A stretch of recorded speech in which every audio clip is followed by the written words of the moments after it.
Their expert team, led by Mark and Liz, provides rod and reel repair services. Bullseye Bait and Tackle, 266 Fort Zumwalt Square, or at bullseyebaitandtackle.net.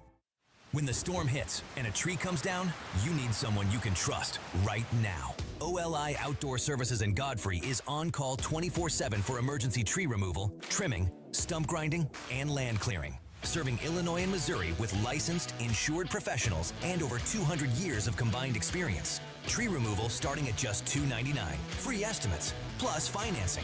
Visit OLIOutdoorservices.com or call 1-888-5-SAWING. All the information I need on the drive to work. Mike Ferguson in the morning. I keep it on throughout the day, whether it's local, national, or something big that's happening overseas. News, analysis, and opinion. St. Louis is #1 for conservative talk. News Talk STL. Tim Jones and Chris Arps in the afternoon. The 9 most terrifying words in the English language are, I'm from the government and I'm here to help. The more you remove voting from Election Day, the more opportunity you're offering for people to commit fraud. Are you not entertained? Are you not entertained? I think the Democrats are so short-sighted in this tactic they have now. They just cheat at any cost to win elections. Nobody stands up. These people are crazy. I'm telling you, they're crazy. What are we doing wrong here? As a former leader in the House, I think you can put your finger on it. It's called leadership. We don't have it. Tim Jones and Chris Arps.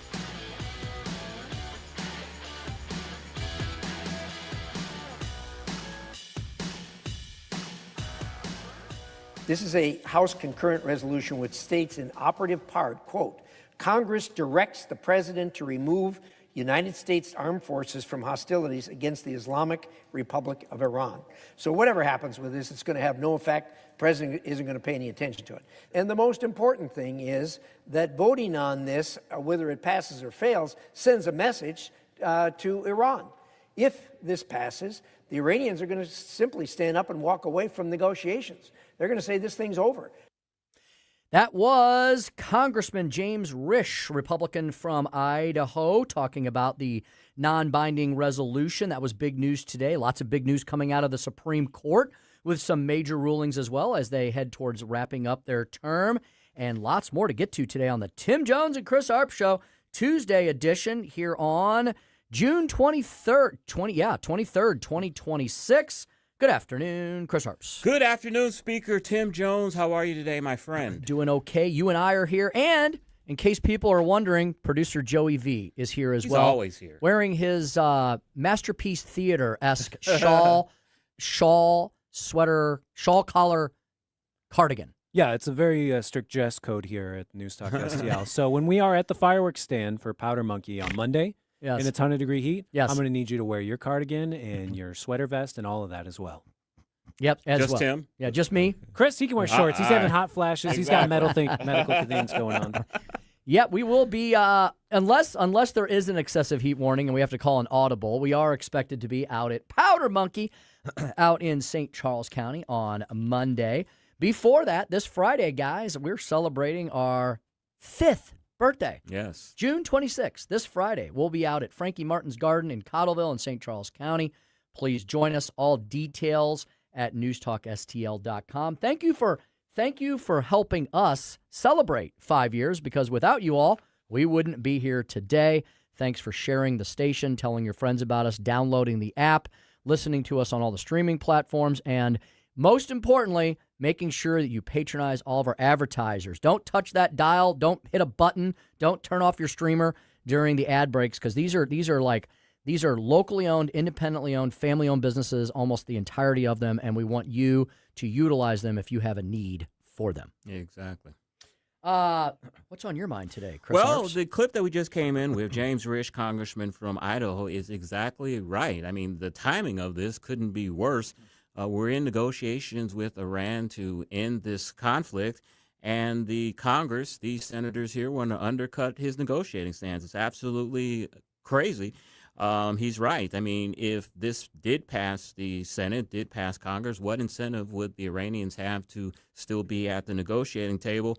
The 4 Republicans that voted for the resolution are the usual suspects. Rand Paul, of course, Susan Collins, and Lisa Murkowski. Both of them are up for re-election, and they are in purplish state, so I can see their vote. And, of course, Bill Cassidy of Louisiana lost his primary last month, so he is part of what they call the Lolo, I think, caucus, where he doesn't, he feels he is unencumbered now and can say and do what he wants. But, yeah, the timing on this is absolutely terrible, especially the news coming out of the negotiations. Iran is saying that they are going to put tolls on the Strait of Hormuz. Lloyd's of London basically said that they told Lloyd's of London that these ships will have to be have insurance in order to get through the Strait of Hormuz. And Lloyd's of London is basically saying that is a de facto toll. So even though negotiations are still going on, the Iranians still don't seem to have gotten the message yet. No. And I'll use a legal term since we are going to touch on some of these major Supreme Court decisions today. To me, not only is the War Powers Resolution silly because it's non-binding, it's moot. It's moot, M-O-O-T, because arguably the war part of this is over, right? There's no actual war going on. We won the war.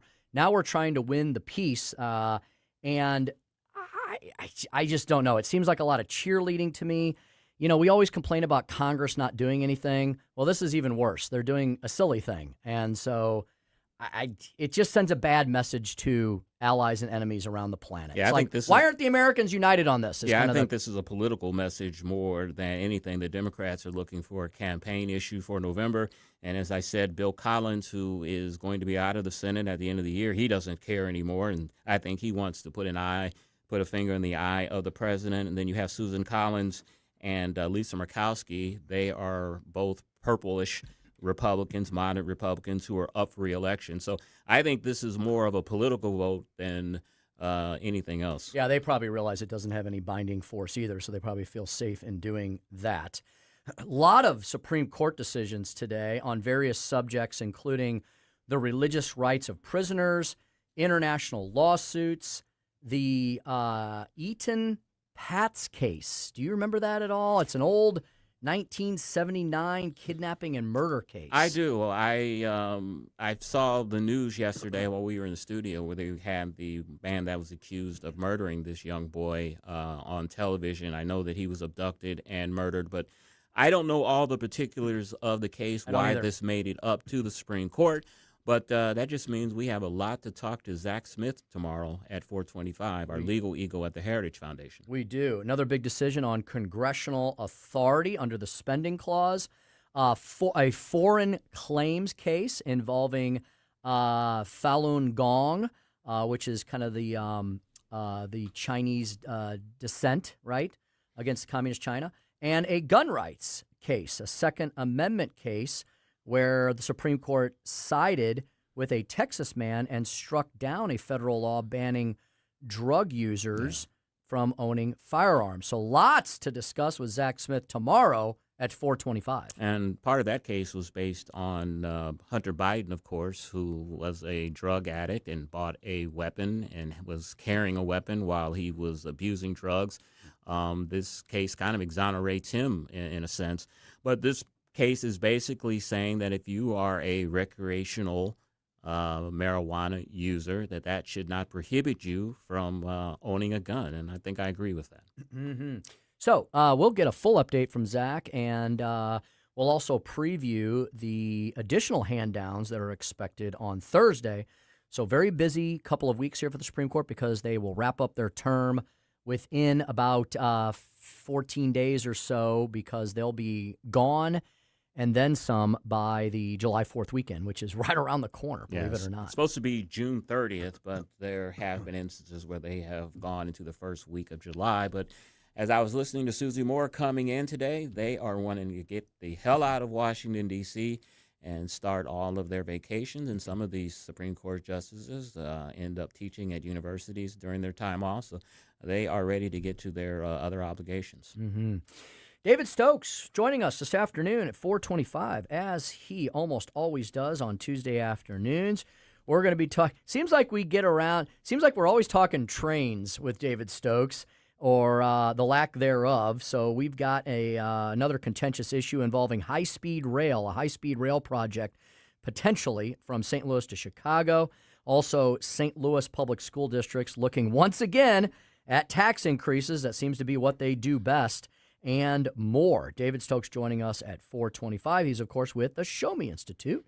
Chris's Corner coming at us at 4:45. Yeah, Josh Hawley asking the question, is he still a conservative Republican? He spoke last week at the Teamsters Convention out in Las Vegas and made a little startling news, in my opinion, and we're going to examine Josh Hawley's conservative record while he's been in the Senate. Indeed.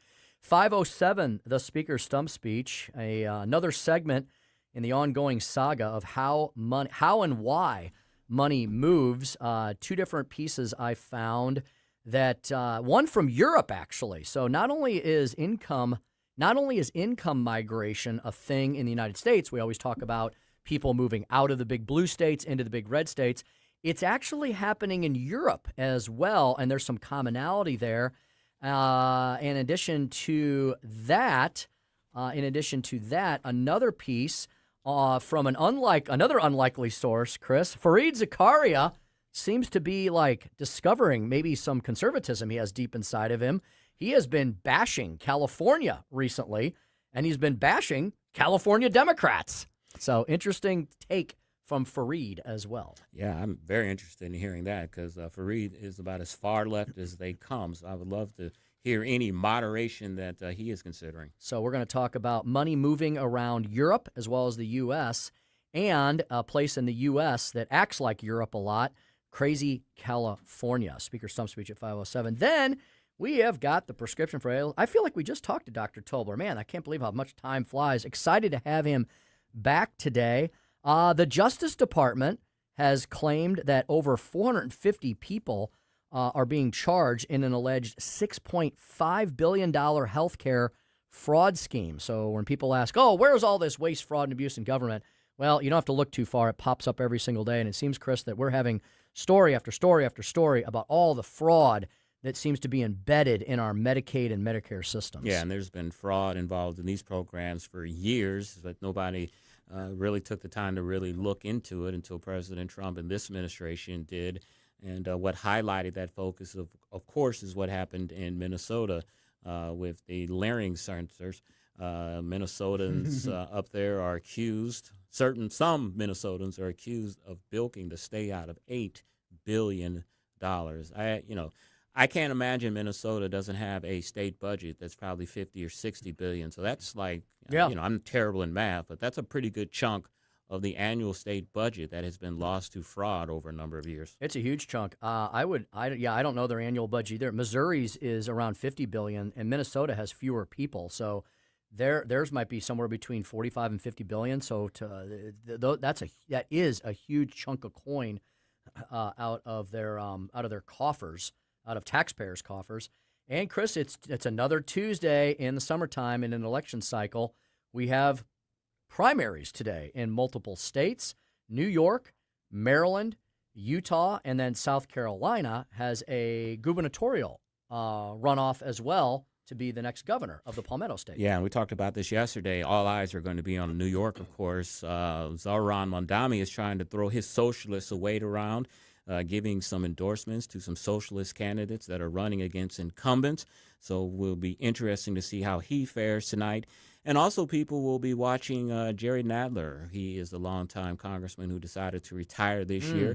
And one of the candidates that are running for his seat is Jack Schlossberg, who is the grandson of JFK. So it'll be interesting to see how he fares. There'll be a lot of results to talk about tomorrow, so you're going to want to be listening to our station right out of the gate. Mike Ferguson, I'm sure, will be covering a lot of those primary results between 5:30 and 9 a.m. tomorrow morning. Mike Ferguson in the morning, and then followed by all of our other great local programs. We have 6 local programs every single day. Every single one is live and local. That's why we're number one for live and local conservative talk in the St. Louis region, in eastern Missouri, because of those 6 live and local programs every day. And they run on our FM dials of 101.9 and 94.1. We stream them. We have them available on apps. So if you love our show, check out the others as well. We'd like to have you listen to us throughout the day part. And the other big shock news of today, Tim, you may want to sit down for this. I know you usually stand up doing the show, but this one's going to shock you. Tucker Carlson said on one of his podcasts that, quote, there's no chance I would support the Republican Party in this year's midterms. I know that shocks you. He said they are making decisions on the basis of other criteria, what's best for this company, what's best for Israel, what's best for our donors. They are off in the wrong direction like that. It is unacceptable. That's treasonous. It's immoral. It can't continue. So Tucker Carlson making it official, I think, that he has left the Republican Party. Shocker. I'd like for Tucker Carlson to explain these days, what does he support? You know, we always hear his criticisms. Russia and the Palestinians. Yeah. I mean, we always hear him complain about Republicans and what we're doing internationally. I don't really hear a lot from Tucker Carlson as to what he thinks what he does support, you know? I mean, he implicitly says these things that make you question him, but like I'd like to hear him say, okay, well, who are you going to vote for this year? You're going to vote for Democrats, you know? Or that doesn't get clicks and followers. I know, it doesn't. That doesn't make you a lot of money. It doesn't. Although, you know what? I'll tell you this. I don't know who's watching Tucker Carlson these days because I was a huge fan when he was not completely off the deep end, and I haven't watched Tucker Carlson in years now. He's got what you call the against everything, just say no crowd. I think he has captured that market. I did look it up, Tim. Minnesota's annual budget is $66 billion. Wow, it's bigger than Missouri's. Yeah. See, that's a problem right there. That's a huge problem because I think their population is less than ours because no one lives in the frozen north, you know? Mm-hmm. So that's a huge that's a big spending blue state up there, isn't it? $66 billion. $66 billion. Holy with a B. Smokes. That is really wild indeed. Yeah, I think their population is like 5.8 million, and we've got 6.3. So you have a state with less population that has a budget that's $10 billion bigger. Explain that math. They're stealing Medicaid and Medicare money. It's easy. That's where it's coming from. Hey, it's easy when you can steal $9 to $10 billion, right? All right, 4:22 in the PM. We've got a guy that keeps his eye on local government accountability and more. David Stokes is going to join us to talk about a potential high-speed rail project to nowhere. Say it isn't so. And school districts, oh, what a shocker, looking at tax increases. Yeah. And before you go, Minnesota's population is 5.8 million. Yeah, 5.8. Same as ours. Yeah. Yeah, well, we're 6.2. Oh. Well, we're 6.2. We're slightly bigger. Got it. They should not have a budget that much bigger than ours, though. Yeah, that's amazing. David Stokes, the Director of Municipal Policy, joins us next at 101.9, 94.1 News Talk STL.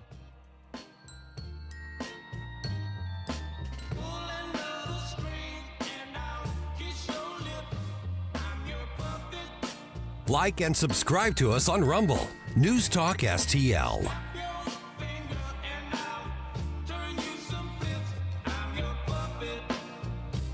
From the News Talk STL Weather Center. It's a beautiful sunny day out there. High temperatures in the low 80s. The humidity not bad at all. It's in the moderate range. And with all that sunshine, going to be beautiful. Very nice at the ballpark this evening with temperatures in the 70s. And again, not too muggy. Overnight lows in the 60s. Now showers and thunderstorms return to the forecast tomorrow as high temperatures reach into the low to mid 80s. In the First Alert Weather Center, I'm KMOV meteorologist Kent Earhart. If you find yourself feeling out of place in the world, it's comforting to know conservative values haven't been abandoned everywhere. The far left wants to destroy conservative values in America. This is News Talk STL. Welcome home. I was checking out one of my systems the other day. Everything was running well, but I was just checking the tank of the whole home water purification cleaner system I have, the HTO system, the Hydrotech system, one of the many systems that the good folks at Jones Air and Water provide my brothers and sisters from another mother. Everett Jones and his entire family involved in the family business. This is a family business, locally owned, independently owned.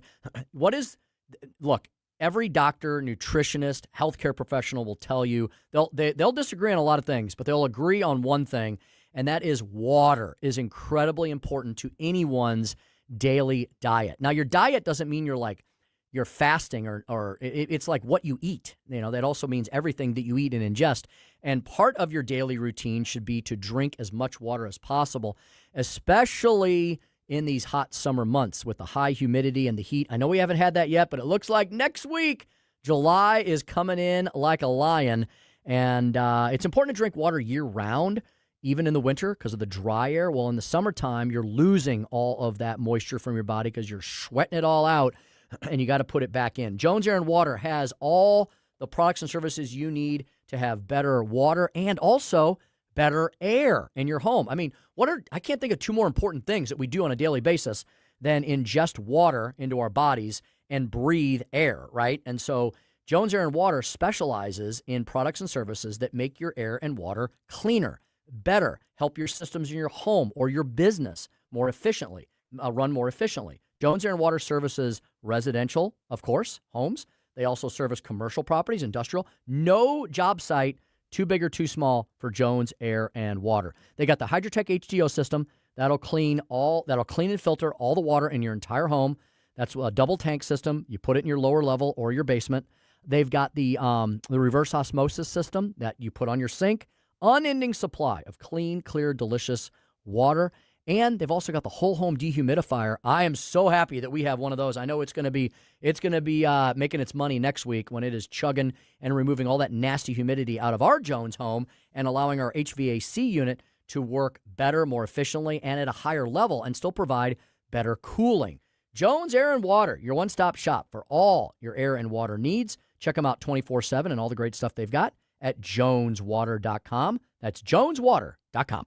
Hey, when pests invade your home, you need someone you can trust. It's Jamie Allman here, and at Buckingham Pest Control, they're not just your exterminators. They're your neighbors and friends. A locally owned family business and St. Louis Magazine A-List award winner, providing affordable, quality pest control. Plus, they offer energy-efficient TAP attic insulation, the only insulation that controls pests. BuckinghamPestControl.com. That's BuckinghamPestControl.com. Hungry at midnight? Craving a home-cooked breakfast at noon? At Gingham's Homestyle Restaurant, we've got ya 24 hours a day. For 35 years, folks have been coming back for our famous fried chicken, bone-in catfish, country fried steak, slow-cooked pot roast, scratch-made pancakes, or a slice of homemade pie. Daily specials and a loyalty rewards program that actually pays off. There's always a reason to come back to Gingham's Restaurant in St. Charles. Skip the wait. Join our waitlist on Yelp or at ginghamsrestaurant.com.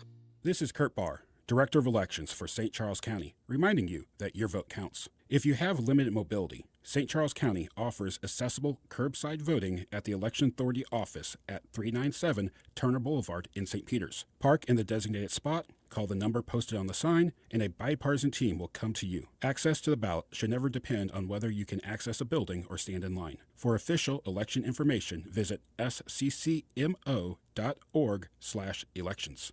This hour of Jones and Arps is brought to you by Stifel. Contact your Stifel financial advisor at stifel.com. That's STIFEL.com.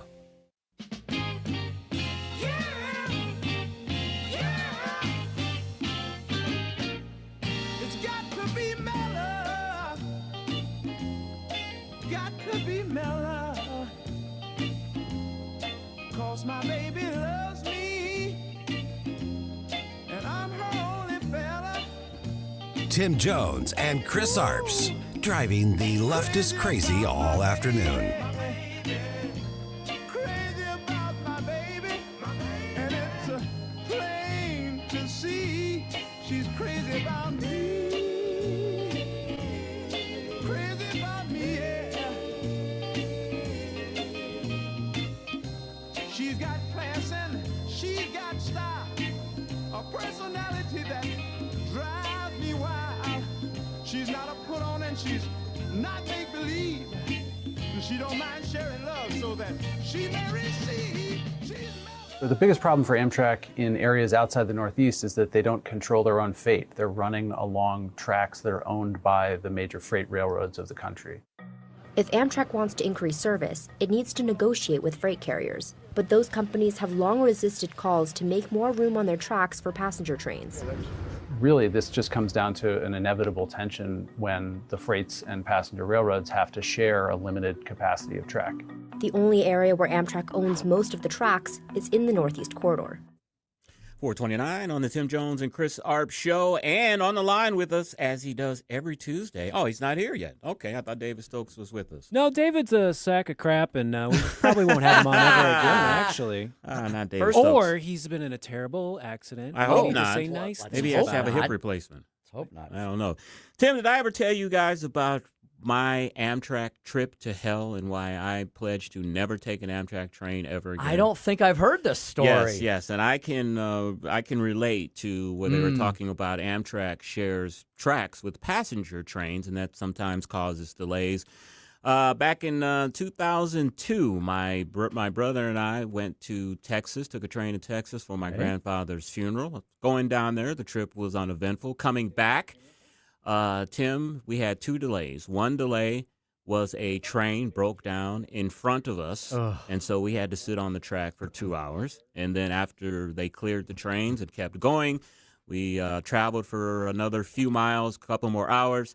And then at the train station, they were supposed to switch crews.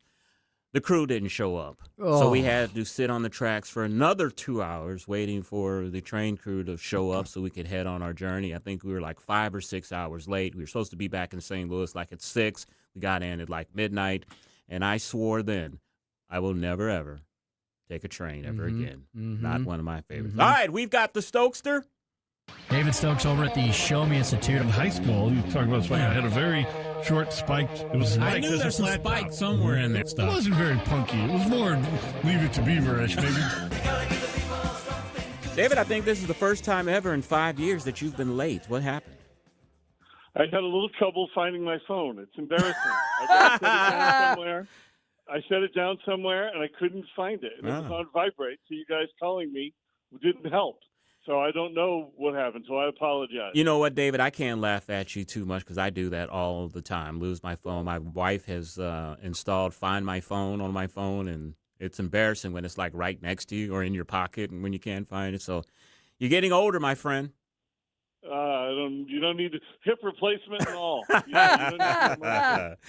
You know, David, when I worked at the election board 100 years ago, the 2 most contentious elections were for school boards and elections for municipalities and these little villages. That's where people came in. They really got riled up.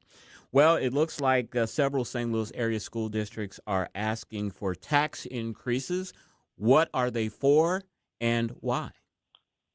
Well, there was a good article in the Post-Dispatch on it just the other day, and people should check it out. It's nothing immediate, meaning to my knowledge, there's no big school district tax increase on the August ballot.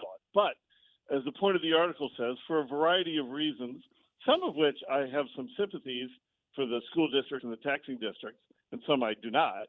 I think you're going to see that's the point of this article. We're going to see a large number of school district tax increases over the next year or two.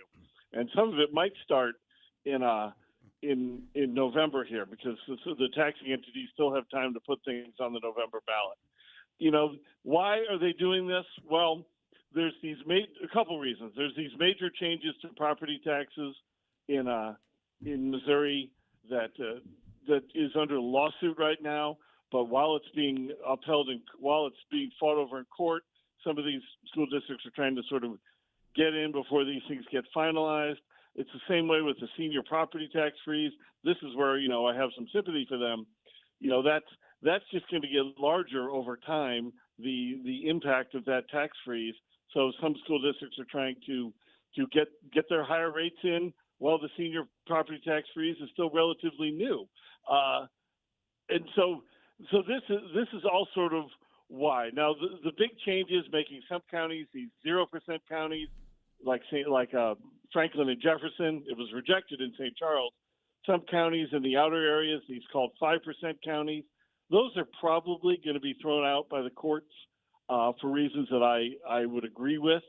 But you just have all these school districts seeming to think that they just need to get these increases in now.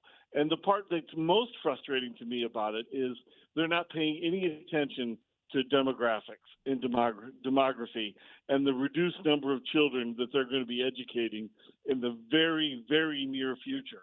And the idea that they need to be getting these tax increases now to expand facilities and do all of that, I think is crazy, because we're only a couple of years away. Frankly, in some places we already may be there in making cuts that people don't even realize how big they're going to be, as all these school districts are educating less and less children each year. So generally speaking, I'm going to be opposed to these increases. But again, especially with the senior property tax freeze, I can at least see a modicum of where they're coming from. Yeah, David, I was going to basically ask you something along those very lines. Is, school districts are really great about asking and taking, and they're not so great about giving back. I mean, if an area is, they don't seem to be cognizant of the concept of time and how things change. Just because you were once in a growing area and you had a need to build more schools and buildings, you also have to admit then when things are shrinking or getting less of something like what you just referenced, school-age population, they always seem to want to hang on to expensive physical plant long past long past the time they should, right? So I think school districts need to be more cognizant and self-aware of changing demographics, as you just stated. They aren't. And even though it's not hard, it's not hard to see these predictions come through. And Ness Sandoval writes about it all the time, out of the professor at St. Louis University, who does great work for our region. It's easy, it's obvious to see, but they just, you just want to stick your head in the sand and act like it's not coming. And of course, the most obvious example of this is the City of St. Louis School District, which continues with both of the people who live in the City of St. Louis and the number of children in that school district. All of it just keeps declining. And here they are, always a little too late in trying to catch up with it.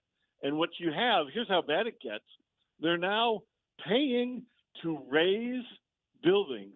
They're paying to demolish their school buildings, empty school buildings, instead of selling it to developers who want to develop these school buildings. Wow. It's just insane. They're paying millions of dollars to demolish buildings and rejecting offers from developers because, for whatever reason, and they were quoted in the newspaper, I can't recall if it was the Business Journal or the Post, saying at least one member of the school board that she didn't think the developer was going to build affordable housing, so they wanted to just destroy the building and not sell it at all. It's crazy, and it's just there's other school districts that are going to be going down that path of having to make difficult decisions of closing schools. But in the meantime, the frustrating part is just going out of their way to try and get – we're going to see it. We're not seeing it right now, but over this next year, trust me, the three of us are going to be talking about school district tax increases on the ballot constantly. And I think in the vast majority of cases, they're going to be unjustified. David, I learned a valuable lesson years ago when the St. Louis School District was taken over by the turnaround firm. You remember that? I do. And you remember most of the controversy was because the turnaround firm suggested that you outsource the cooks, that you outsource the maintenance staff, that you outsource the landscaping staff. And the teachers and everyone that supported the schools were outraged over that. And that's when I learned basically that the function of a school district is no longer to educate our children. It's a jobs program. It's that way in the big cities, St. Louis and Kansas City. And it's also, I don't think that's such a problem in the suburban areas. I don't think the St. Louis County school districts, I don't think that's a big deal. But you know where that is a huge deal? In rural Missouri, where the school districts in so much of rural Missouri are the number one job creator. Well, not really a job creator, but the number one employer in that area. So yes, you talk about change. You talk about charter schools in rural areas, any type of competition. You talk about, expanding scholarships for poor children to go to private schools if the public schools aren't working for them. You get so much pushback to that throughout rural Missouri, and one of the big reasons for it is nobody wants to harm their school district, and it's not about the kids, unfortunately. It's often they might be smart enough to say it's about the kids, but it's often about the jobs for the people in that school district. Just the same as that's a huge problem in the City of St. Louis School District as well. All right. Well, that's a story that'll still be told. I'm sure we'll get back to that as we approach these next spring elections. David, it seemed like we talked to you about a lot of rail stories to nowhere, right? Whether it's loop trolleys or high-speed rail concepts. Apparently, there's another one that's being proposed. This one, we've heard about St. Louis to Kansas City routes that have been tossed around over the years.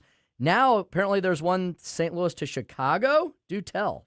Well, right. Another good article in the I think it was the Post on this the other day, and this one seems to be good. And what I mean by that is the people on this.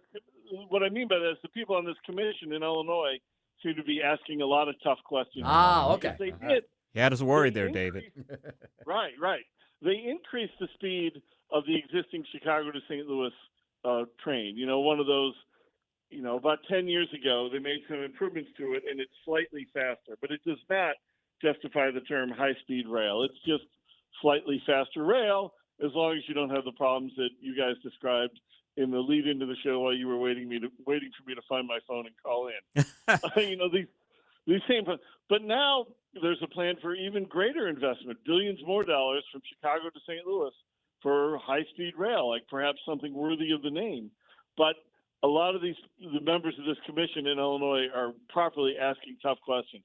Like, will the ridership even remotely justify the billions and billions of dollars to spend this? And I hope they come to the answer of no.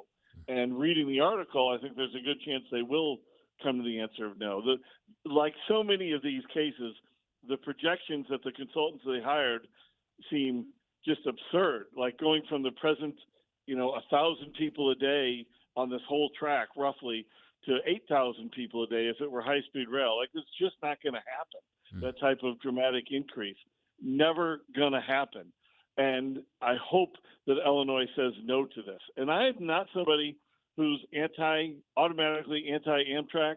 The Acela high-speed rail on the East Coast is well worth the investment, has the ridership to justify it.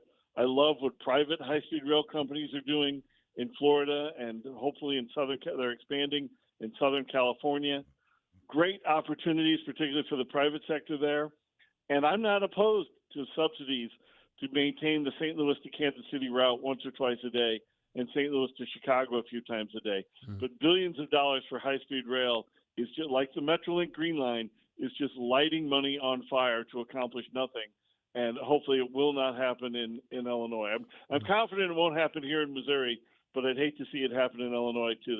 They've got enough problems with money over in Illinois to not waste billions of dollars more to serve a very small number of people. David, the Post-Dispatch has a headline today that I think is more a rhetorical question than a headline. The headline is, "Violence has spiked on 8 blocks north of downtown St. Louis. Are homeless camps to blame?"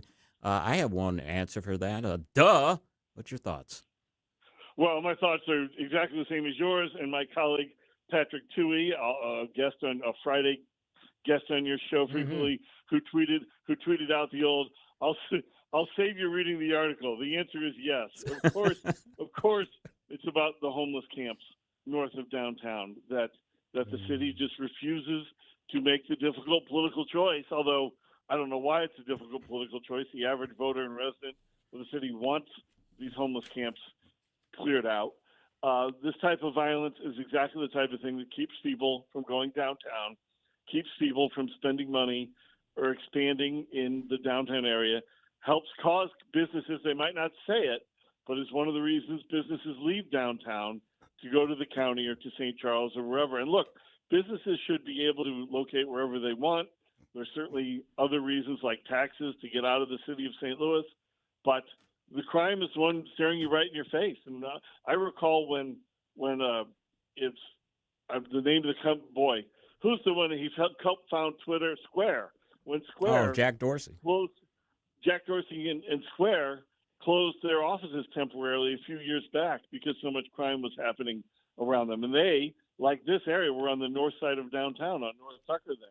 And they had to temporarily close because of violence and fears for their employees. So this type of thing demands that the city crack down on it. You let open-air drug markets and people flout the camping laws, which you're not allowed to sleep in a public park. You shouldn't be allowed to sleep in a public park. These people should be forced to go to shelters, or if they keep violating, if they're doing drugs out in public or committing other crimes, they should be in jail. But to just allow it to happen is one of the reasons why downtown keeps falling, and it's terrible to see.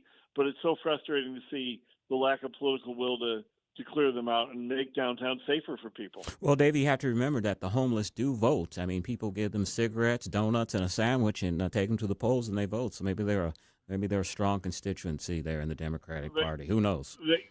I'm not going to make it about party, but yes, it's frightening to think the level of a strong constituency they actually turn out to be. And if you read Boss about Mike Royko, they talk about how this Chicago political machine back then, and almost certainly still now, takes advantage of the homeless to generate a great deal of votes, just as like we saw in Los Angeles a few weeks back. And that's David Stokes, Director of Municipal Policy at the Show Me Institute, showmeinstitute.org. David C. Stokes. David, when are you coming back in the studio? Pretty soon. Hip's in good shape, as long as I can find my phone so I don't get distracted. You don't need a phone if you're in the studio. Right, but I needed my map to help me get there on my Apple Maps. All right, David. You got to have. If you can't leave your house without your phone now, Chris, come on. That is true. All right, David. Have a great weekend. Great week. Excuse me. I'm thinking it's Friday already. We'll talk to you again next Tuesday, my friend. Thanks, Chris. Thanks, Tim. Talk to you guys soon. All right, 446 went a little long because David was late, but Chris's Corner is Josh Hawley, still a conservative Republican. We'll talk about that next on the Tim Jones and Chris Arps Show on 101.9 94.1 News Talk STL. Like us on Facebook at News Talk STL. And it's plain to see she's crazy about me. From the News Talk STL Weather Center. It's a beautiful sunny day out there. High temperatures in the low 80s. The humidity not bad at all. It's in the moderate range. And with all that sunshine, going to be beautiful. Very nice at the ballpark this evening with temperatures in the 70s. And again, not too muggy. Overnight lows in the 60s. Now showers and thunderstorms return to the forecast tomorrow as high temperatures reach into the low to mid 80s. In the First Alert Weather Center, I'm KMOV meteorologist Kent Earhart. News, analysis, opinion. You know, they're literally taking the Constitution and putting it in a paper shredder. News Talk STL. Since 1964, 62 years ago now, Royal Banks of Missouri has been proud to be your local community bank. They have branches in St. Louis, St. Charles, Southern Illinois, and even up in Northeast Missouri near Hannibal. What I love most about Royal Banks is they've got that hometown feel, but they also made banking incredibly convenient. Their local team is ready to partner with you at any stage of your financial journey, whether you're just getting started or planning your next big move. And here's the game changer, especially for me. Their interactive teller machines, or their ITMs. No more rushing to beat bank hours. You can connect with a real Royal Banks employee even in the evenings and on Saturdays. How convenient is that? Whether it's a deposit, a payment, or just getting help, it's simple, secure, and you're still talking to a real person you can trust. That's the difference with a community bank. Visit royalbanksofmo.com to find an ITM near you and learn more. Royal Banks, Missouri, investing in our communities one client at a time. Member FDIC, equal housing lender. Bill, that's a big smile for an old politician. I'm thinking about our plan. It's slick enough to make a lobbyist blush. First, we hoodwink voters with Amendment 5. Tell them it's a tax cut. Once they're hooked, we decide who pays the higher taxes. So it's not a tax cut plan, and we don't get a say?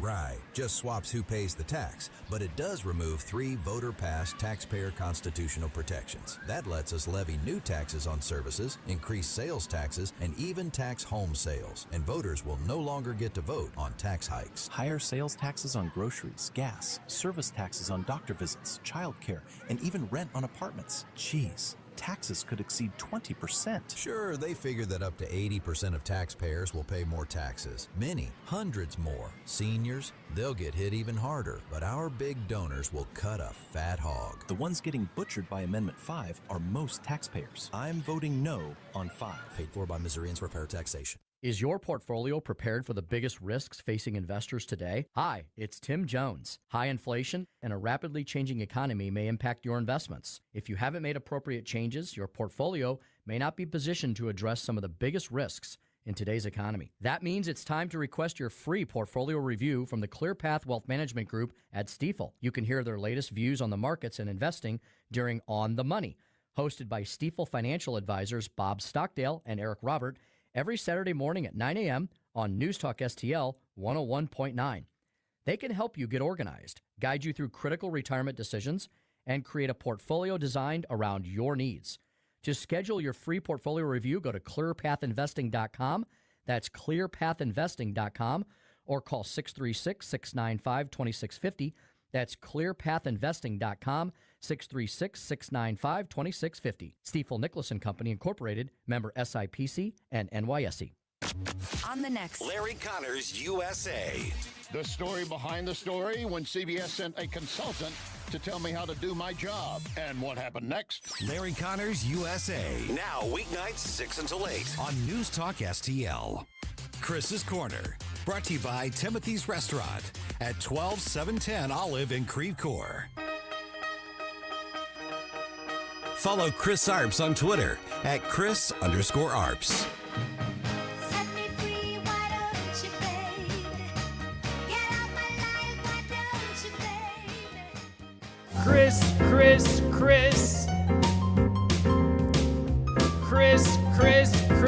Chris. And if you don't know, now you know. And now, Chris's Corner. Is Josh Hawley still a conservative Republican? I'm confused, and I suspect a lot of Missouri Republicans are confused too. When Josh Hawley defeated Claire McCaskill in 2018, many conservatives saw him as exactly the kind of Republican Missouri wanted. He ran against a Democrat who spent years portraying herself as a moderate while voting with her party in Washington. Hawley campaigned as a constitutional conservative, a supporter of free markets, limited government, and traditional values. But lately, I find myself asking, what exactly is Josh Hawley's political philosophy? Last week, Hawley addressed the Teamsters National Convention in Las Vegas, where he argued that Congress should make it easier for unions to secure contracts. He said his Christian faith supports organized labor and backed legislation designed to strengthen unions' bargaining power. He also endorsed legislation that would prevent self-driving trucks from replacing commercial drivers. He attacked what he called AI cheerleaders and argued workers should have new rights over how artificial intelligence is used in the workplace. Then there's his growing list of legislative partnerships. Hawley has teamed up with Elizabeth Warren to break up healthcare companies. He's worked with Bernie Sanders to cap credit card interest rates. He's partnered with Cory Booker on child labor laws and Richard Blumenthal on AI regulations. Now he's proposing that tariff revenue be used to send stimulus-style checks directly to working-class Americans. If I didn't know the sponsor's name, I'd assume some of those proposals were coming from a Democrat. Now, before Hawley supporters get angry, let me be fair. He's not embracing progressive social policies. He's still firmly pro-life. He's still fighting cultural battles against the left.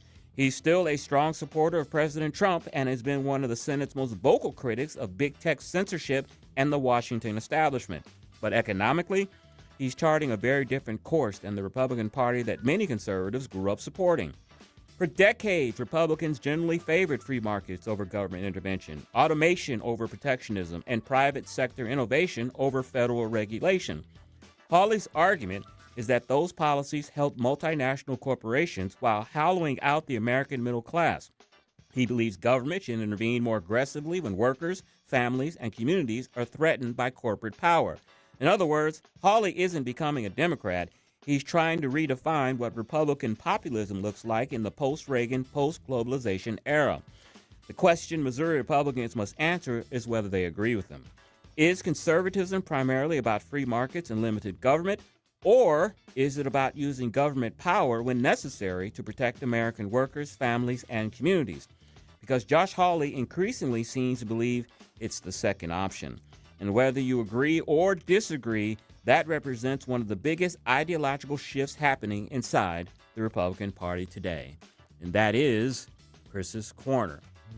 Tim, how shocked have you been at the economic populism of our conservative Senator Josh Hawley? It's been quite a departure from what I expected. It Yeah. has been. It's very Teddy Rooseveltian, you know? Yeah. Teddy Roosevelt was very progressive in his economic viewpoints. My problem with and I thought Teddy Roosevelt was a great president, right? And he was a great president. He was a badass. He was Rough Rider. Man's man. He used to, Chris, he had the original UFC fight. Yeah, that's true. At the That's true. White House. He was a boxer, right? And I think he held boxing matches at the White House. Oh, the calamities of it all. But economically, a lot of people have a lot of problems with his progressivism. Look, government is a horrible central planner, right? No matter I think most economists, except for Paul Krugman and Tom Friedman, will admit that government makes bad decisions. Josh Hawley is wanting government to choose who gets the hand up in our country, and that usually doesn't work out well. Josh Hawley, Tim, in the coming years is either making a huge blunder or he's going to look like an absolute genius because, as we know, with President Trump's ascension to the presidency, the blue-collar manufacturing worker has shifted to the Republican Party. The Republican Party has become a more blue-collar party.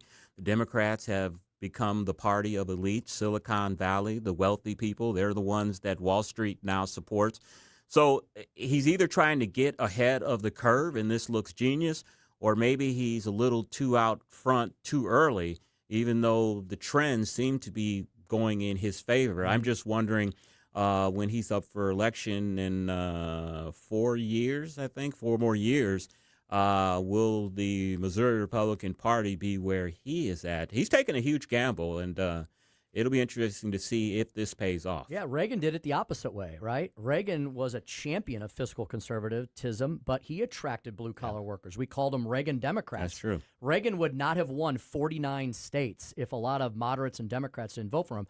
2 different roads, right? Yeah. You can go down the Teddy Roosevelt road, or you can go down the Reagan road, and Josh Hawley seems to be choosing the former over the latter. It will be interesting to see how his gambit works out. All right, we're going to have the Speaker Stump Speech at 5:06. Yes, titled, How and Why Money Moves at Home and Abroad.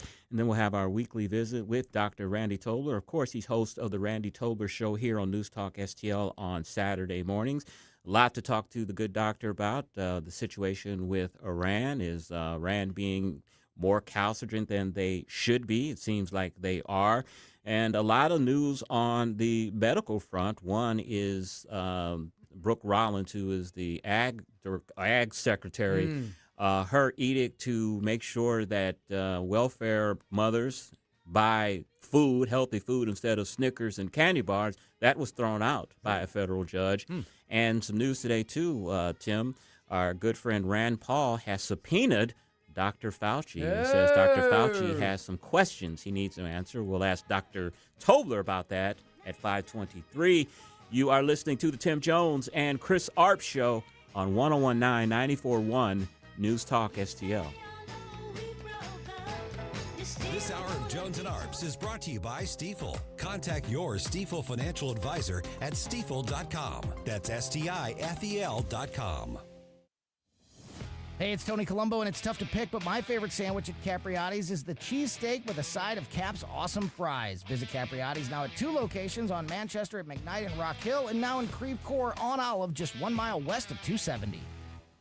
If you love your pet, which I know you do, then they deserve the excellent treatment and care they'll receive at Pacific Animal Hospital in Pacific, Missouri, a full-service veterinarian facility. Originally built and grown by my dad, Dr. Bill Jones, a new generation of wonderful veterinarians and staff at Pacific continue to provide outstanding medical, surgical, dental, boarding, and grooming services for your favorite furry friends. Our family entrusts the care of our pets only to the experienced docs and staff at Pacific Animal Hospital. You should too. Call them today, 636-257-2100, 24/7 at PacificVets.com, PacificVets.com.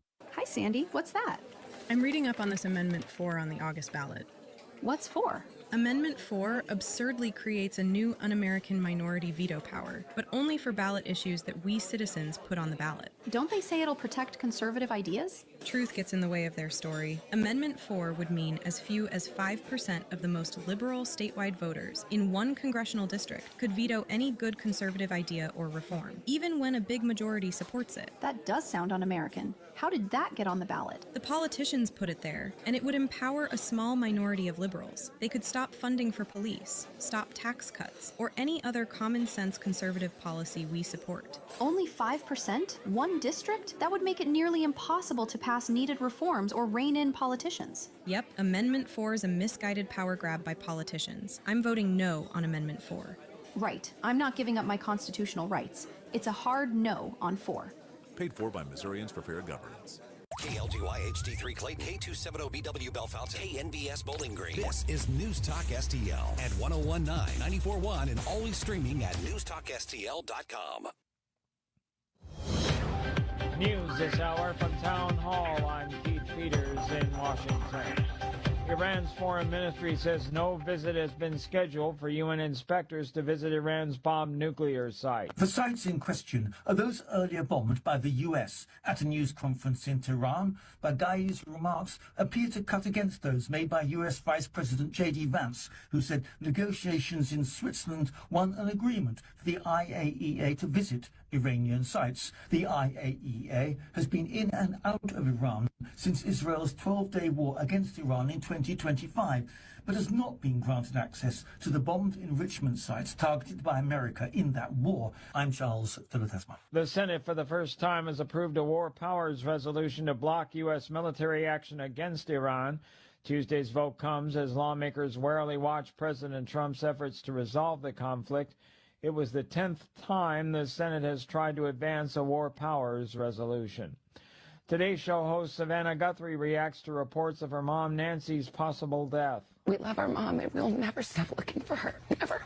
Guthrie says the reward still stands. We need your help. We're begging for your help. The emotional plea came during the Today Show on NBC Tuesday, a day after news organizations said a ransom note months ago had indicated Nancy was dead. We are in agony. And we cannot be at peace. The 84-year-old was reported missing from her Arizona home on February 1st. Authorities believe she was taken against her will. A masked man was seen on video outside her door. So far, DNA has been inconclusive. I'm Julie Walker. On Wall Street today, the Dow Jones Industrial Average down by 45 points. The Nasdaq dropped 579, with the S&P 500 lower by 107. More at townhall.com. Diabetes, high blood pressure, anxiety meds, everyone's on them. If you're a 50-year-old male, maybe a bit porky, and you may even have type 2 diabetes, $1 million of term insurance may only cost you about $200 a month. Call Term Provider. Speak with Big Lou at 800-555-2085. Big Lou will find a term life policy for you even if you have type 2 diabetes, are overweight, or have high blood pressure. Term Provider has helped thousands of people like you who think they can't afford term life insurance. To buy $1 million of affordable term life for you, all you need to do is call Big Lou at 800-555-2085. Lou will make sure the scales are tipped in your favor. Call 800-555-2085. Big Lou will answer your call and work to fit you into a term life policy that you can afford. Remember, Big Lou's like you. He's on meds too. Call 800-555-2085 or Big Lou. From the News Talk STL Weather Center. It's a beautiful sunny day out there. High temperatures in the low 80s. The humidity not bad at all. It's in the moderate range. And with all that sunshine, going to be beautiful. Very nice at the ballpark this evening with temperatures in the 70s. And again, not too muggy. Overnight lows in the 60s. Now showers and thunderstorms return to the forecast tomorrow as high temperatures reach into the low to mid 80s. In the First Alert Weather Center, I'm KMOV meteorologist Kent Earhart. This hour of News Talk STL is brought to you by Stifel, serving investors for over 130 years. Contact your Stifel financial advisor at stifel.com. That's STIFEL.com. Looking to celebrate the 4th of July with a bang? Then look no further than Powder Monkey Fireworks. We've got bottle rockets, fountains, cakes, mortars. Our selection is endless with low prices and no gimmicks. Our friendly, knowledgeable staff will help you choose the perfect fireworks to make your holiday unforgettable. You'll go bananas at Powder Monkey, Highway 94 in St. Charles, on Westwood in Weldon Spring, and on Brendel in Rocky Mount. Don't want to fight the crowds? Order online at powdermonkeyfireworks.com. As you know, Vincent's is not just my favorite jeweler. Vincent's is my only jeweler. And I was in recently looking at lab-grown diamonds. These are not glass. They are actual diamonds, but they cost a fraction of a natural diamond. You can check them out at vincents.com, or better yet, see these lab-grown diamonds in person. You're going to be amazed at the beauty and the price. Vincent's Jewelers, vincentsjewelers.com. This year, America turns 250, and News Talk STL is celebrating our nation's semi-quincentennial all year long. News Talk STL, #1 for live and local Soros-free talk, with proud supporters of our 250th birthday celebration. Di Gregorio's Italian Market, AAA Motor Speedway, and American Family Insurance. 250 years strong, and we're just getting started. 1019 and 94.1 News Talk STL. The news and talk. What is this all about? It's very simple. Iran can never have a nuclear weapon. That matters to St. Louis. The final details for a possible agreement between the United States and Iran are still being discussed. This is 1019 and 94.1 News Talk STL. Tim Jones and Chris Arps in the afternoon. The 9 most terrifying words in the English language are, I'm from the government and I'm here to help. The more you remove voting from Election Day, the more opportunity you're offering for people to commit fraud. Are you not entertained? Are you not entertained? I think the Democrats are so short-sighted in this tactic they have now to just cheat at any cost to win elections. Nobody shows up. These people are crazy. I'm telling you, they're crazy. What are we doing wrong here? As a former leader in the House, I think you can put your finger on it. It's called leadership. We don't have it. Tim Jones and Chris Arps.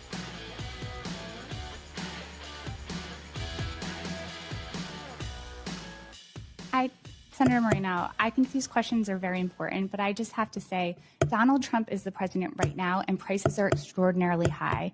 People are not eggs, not oil, not fertilizer, and now we have. I just think telling people that prices are not high is not going to work. Prescription drug prices on TrumpRx.com are down 85 to 95% for 836 of the most commonly used drugs. We've tried. So my point is that when people create a forest fire and then blame the other person for said forest fire, I would call that a hoax. Thank you, Mr. Chairman.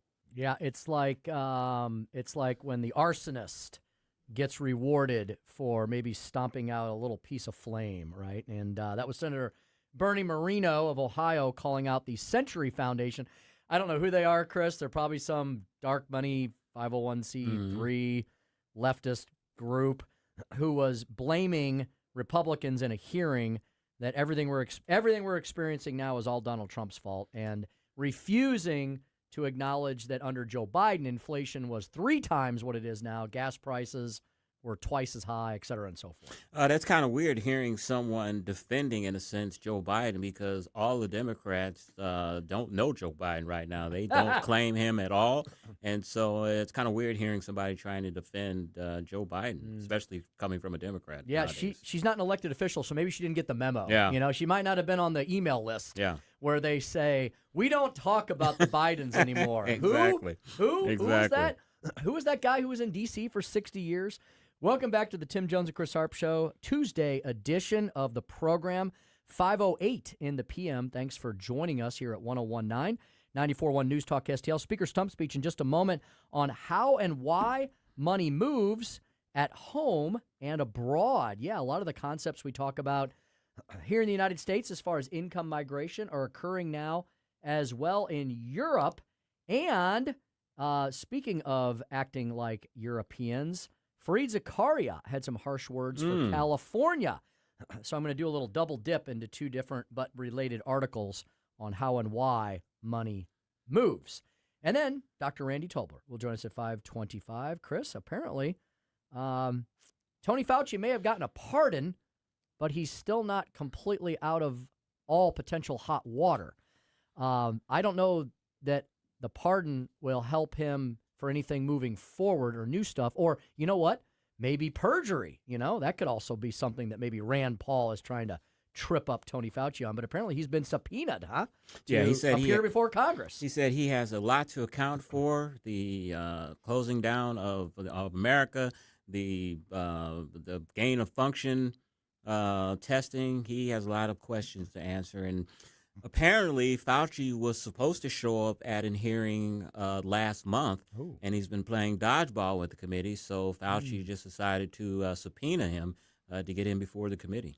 Well, he's very busy giving lots of speeches to like Washington University college commencements, alums, and yes, things of that sort. So Dr. Randy Tobler, our resident doctor, will weigh in on all of those items and more, in addition to the fact that the Justice Department continues to uncover fraud funded by you, unfortunately, and me, and all of us. 455 people charged in another multi-billion-dollar healthcare fraud scheme. I mean, we're up to tens of billions of dollars now across the country that could have gone to noble purposes and instead was completely frauding taxpayers. So all of that, a lot of Mercedes and BMWs. Yep, and Leering centers. Across the nation. Chris, what are we going to talk about in the 545 segment? A not-so-surprising poll on data centers, Tim. Oh, I can imagine what that says. Not-so-surprising poll on data centers. And after we sign off this evening and after you listen to Larry Connor's USA at 6 p.m., you're going to want to check out the election results from various states around the country because they would, help give us another look into what may happen in the midterms and moving forward.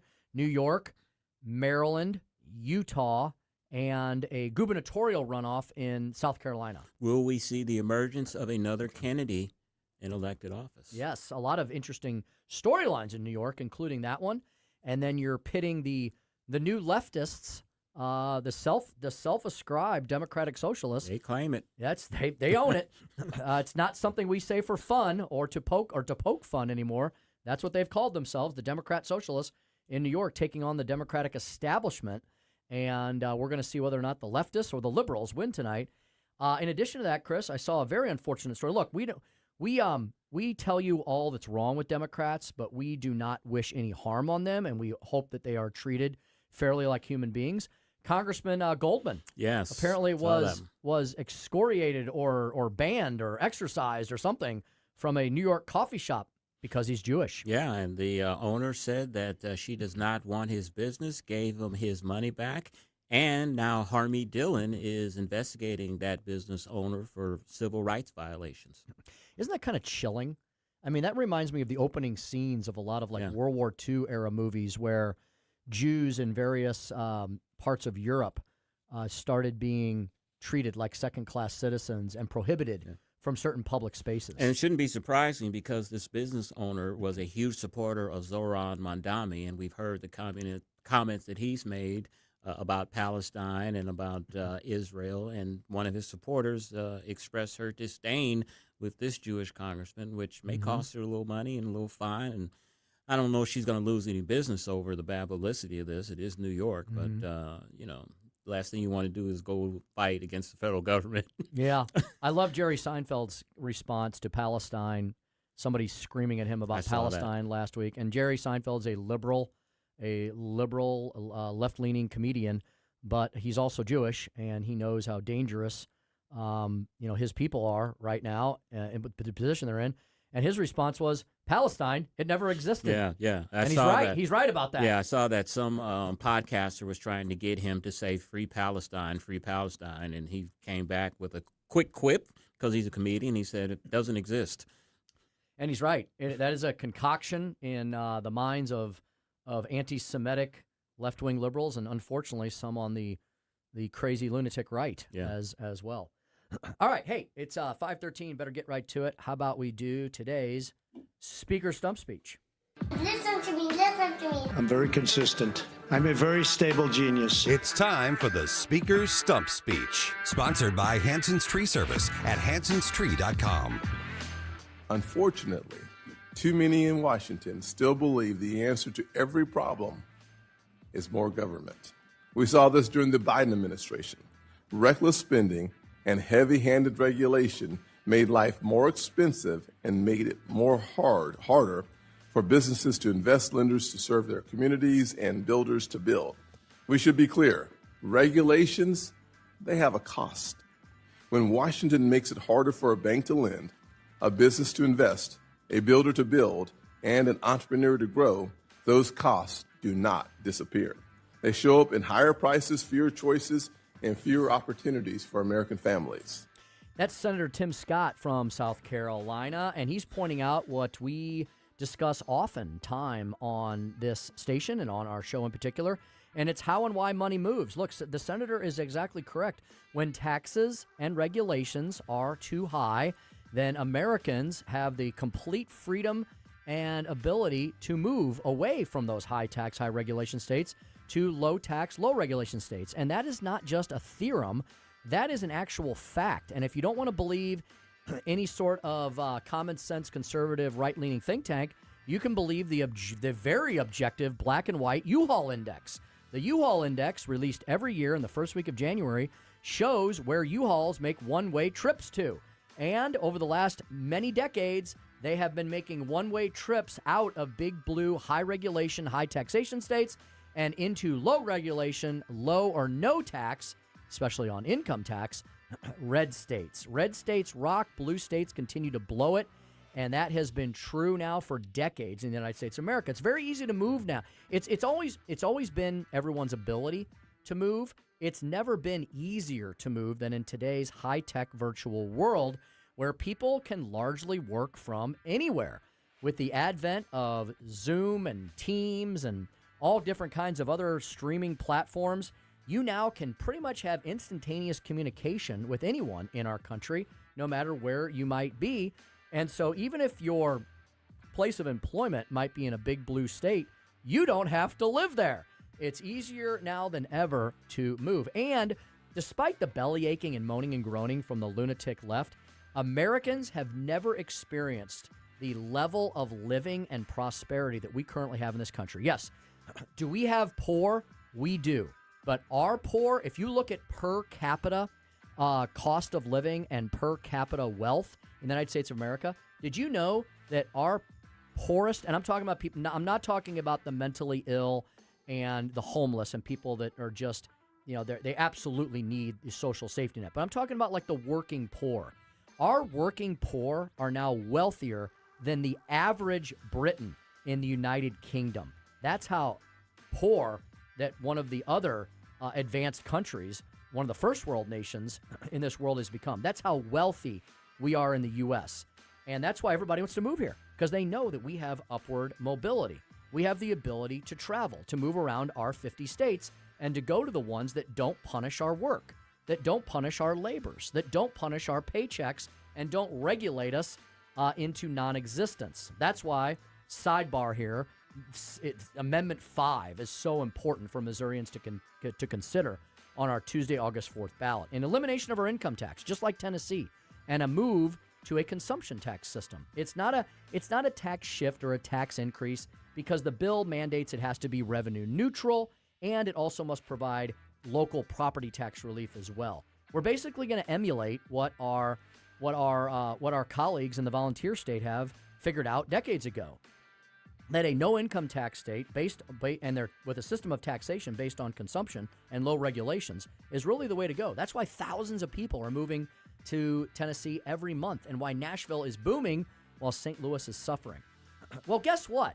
Our friends at the Committee to Unleash Prosperity have found out that these types of attitudes and these types of influences and these types of motivations exist not only in the United States of America, but in Europe as well. The Committee to Unleash Prosperity sends out an email every single day. It's called the Hotline, and you can subscribe to it too. It's free. Just go to committeetounleashprosperity.com and subscribe to the Hotline newsletter. They had a great piece this week. The rich around the world are moving to escape high taxes, not just in the U.S., but all over the globe. They said, we started Unleash Prosperity's Vote With Your Feet project to track how Americans are taking trillions of dollars of their earnings out of high tax states and moving to low tax states, as I said earlier.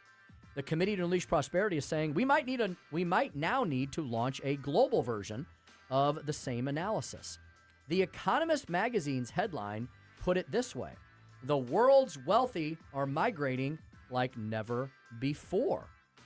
The chart in Committee to Unleash Prosperity this week from migration consultant firm Henley & Partners shows that the UAE and the USA are the big winners as far as this migration. The big losers, the aforementioned United Kingdom, Communist China, India, and oligarchical Russia. The Economist put out a chart of country wealth flows, the top 25, the top 10 and the bottom 10 from 2025.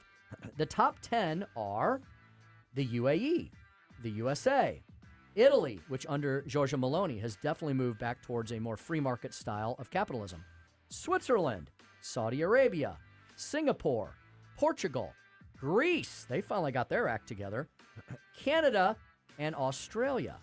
The bottom 10 are the United Kingdom, China, India, South Korea, the Russian Federation, Brazil, France, Spain, Germany, and, Israel, I think, is a little bit an outlier there. They're kind of in the middle of a war-torn conflict, but they're at the bottom of the list there. Not a lot of outflow, but a little bit. The biggest losers definitely are the UK. They're outpacing everybody by the millions, and they're closely followed by China and India, with Russia not far behind. These are old economies. These are top-down economies. These are very centralized economies. The committee says last year, France, Germany, and Spain were listed for the first time among countries which were exporting more wealthy inhabitants than they were attracting. Britain lost a stunning 16,500 people who had at least $1 million in wealth or more. The U.S., on the other hand, saw an influx of 7,500 millionaires and is now home to more than a third of the world's richest people who are worth more than $30 million apiece. It won't surprise you to learn that most of the tax refugees from other nations are not just moving to the U.S., they're moving to red states, and they're avoiding New York and California. Speaking of California, as we wrap up here, to show that even though they are moving to the U.S. still has a lot of internal differentiations. CNN's Fareed Zakaria, who is a very well-known liberal, blows the whistle once again on California's fall from grace. This is the second or third installment I've seen of the Fareed Zakaria California bash, and he lets them have it. Fareed Zakaria's latest column and 6-minute spanking online of California politicians for ruining this once great state is well worth watching. Fareed rightly blasts California as a, quote, case study in how a rich society can spend more and more while producing less and less of what its ordinary citizens need. Fareed pointed out that since 2000, California's population has grown by roughly 15%, and the number of state employees has grown by more than 50%. The state's general expenditures have grown by more than 200%, from $78 billion to $248 billion. Its per-pupil spending on public education is well above the national average, but guess where its performance ranks? In the bottom third of the states. Zakaria reports that in 2025, California failed to add any new jobs on the net. Private industries outside of government actually shed jobs. The state is using public spending to paper over private sector failure and stagnation. Zakaria asks, why does a state with so much money, talent, and promise make life for ordinary Americans so hard? Maybe somebody should take Fareed Zakaria's treatise and present it to Governor Gavin Newsom for comment. And that is the Speaker's stump speech for today. Then let's just put in comparison here America's poor compared to the world's poor. A person earning $16,000 per year, that's a single person in the United States, that is the federal poverty line. That is 80 to 90% of the a person earning $15,000 per year is richer than roughly 80 to 90% of the world's population. I didn't know it was that big. Yeah. Wow. 80 to 90% making $15,000 a year. That's wild. You know, Chris, I haven't seen a lot of abject poverty, but I saw it one time when I was in central Mexico, in Puebla, which is a little town, and it's kind of a big town, 70 miles south of Mexico City. I was there for a conference, and it was one of those places where they said, hey, beautiful city, a lot of history, don't go out at night. Yeah. But you can go out in the daytime. It's very safe in the daytime. So I was wandering around the city, and I went down this random alleyway hall, and I stumbled across, I think, what was kind of maybe the ghetto part of that city. And there was an old woman sweeping the floor. It was I guess a house, but it was stone. There was no windows, and she had a dirt floor. Yeah. And I was like, that's the most abject poverty I've probably seen. And she seemed happy and all that, and she's in a city and all that. But in today's world, in the 2000s, people with dirt floors still exist on planet Earth. I mean, our poor have air conditioning, they have refrigerators, they have microwaves, they have automobiles in many cases. You want people to have a higher standard of living, but when you talk about poor is what you're talking about, not because you are not enjoying the fruits of American. And I probably saw an upper level of poor because she had a roof over her head. Yeah. There's a lot of people that don't even have that in some of these third world countries that are so war-torn by violence and drugs and gangs and cartels. So, yes, we still have lots of problems here, but I think we need to put it all in perspective. Exactly. Right? Indeed. All right. A guy who definitely puts us in perspective in our place every single week is Dr. Randy Tobler. He'll join us next. He's the prescription for what ails us. He'll be with us next year on the Tim Jones and Chris Arps Show, 101.9, 94.1 News Talk STL. I found my mind in a brown Like and subscribe to us on Rumble. News Talk STL. I tripped on a cloud and fell 8 miles high. I tore my mind on a jagged sky. I just dropped in to see what condition my condition was in. From the News Talk STL Weather Center. It's a beautiful sunny day out there. High temperatures in the low 80s. The humidity not bad at all. It's in the moderate range. And with all that sunshine, going to be beautiful. Very nice at the ballpark this evening with temperatures in the 70s. And again, not too muggy. Overnight lows in the 60s. Now showers and thunderstorms return to the forecast tomorrow as high temperatures reach into the low to mid 80s. In the First Alert Weather Center, I'm KMOV meteorologist Kent Earhart. Hey, Jamie Ullman here for Window World. Did you know that Window World offers a lifetime warranty that covers all parts, glass breakage, and labor? They are one of the only 2 replacement windows with the Good Housekeeping seal of approval. Window World St. Louis has been owned and operated by a group of born and raised St. Louis residents for more than 23 years. And now Window World is offering 36 months same as cash financing with approved credit. Call them today. 800-GET-WINDOWS for a free in-home, no-pressure estimate. That's Window World at 800-GET-WINDOWS. I'm Dr. TJ, owner of the Institute of Natural Health, co-owner of Optimal Nutraceuticals, and the host of Wellness One. Wellness One is designed to cut through the nonsense and provide you common-sense science-based information regarding health and wellness. On the show, we discuss topics like thyroid health, gut health, hormone optimization, and many others. Our show airs Saturdays at 10 a.m. and 2 p.m. and Sundays at 11 a.m. and 3 p.m. right here on Newstalk STL. And you can visit us at inhstl.com. That's inhstl.com. If anyone calls or messages you about investing your money and promises quick profits, guaranteed returns, or can't miss opportunities, stop. Don't fall for the call. I'm Denny Hoskins, Missouri Secretary of State. Our office regulates investing and works to protect investors. Call the Missouri Securities Hotline at 800-721-7996 or visit MissouriProtectsInvestors.com. Paid for by the Missouri Investor Education and Protection Fund. This is a public service announcement. This hour of Jones and Arps is brought to you by Stifel. Contact your Stifel financial advisor at stifel.com. That's STIFEL.com. You're listening to Tim Jones and Chris Arps.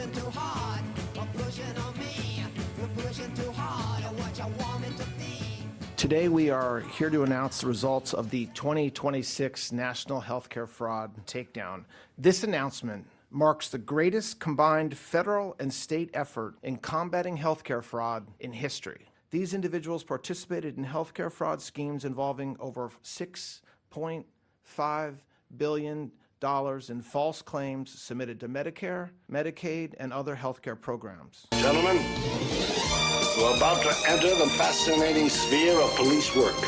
The world of forensic medicine. Truly, you have a dizzying intellect. Randy Tobler, Truth Warrior, Woke Destroyer. As he does every Tuesday afternoon, Dr. Randy Tobler back with us here today. One of the hardest working guys in medicine and radio. How you doing, Doc? I'm doing good. Either of you need an orthopedic brace? I know where we can find a couple. Not yet. keep it on ice for me. Just kidding, Bobby Kennedy. Just kidding. Oh man, Dr. Tobler, Tony Fauci, right? I'm sure, Doc, that many leftists still have little shrine. Remember the shrines, Doc, that they had to Tony Fauci? Like he was some kind of patron saint of, well, I guess he was the science. And so, they all bowed down to him. Well, Tulsi Gabbard gave him a little comeuppance on her way out the door, didn't she? She absolutely did. And I think while some of it was sort of a rehash of some stuff we knew, there was also some more revealing and very overt emails. I mean, even if you read, even outside the redactions, pretty damning stuff there. And it was in such a nice, concise, summarized way there that it's hard to argue that he didn't know that something was going on, that maybe it was by another name, but nominally called something else, but functionally gain of function research, right? Mm-hmm. And that's the problem.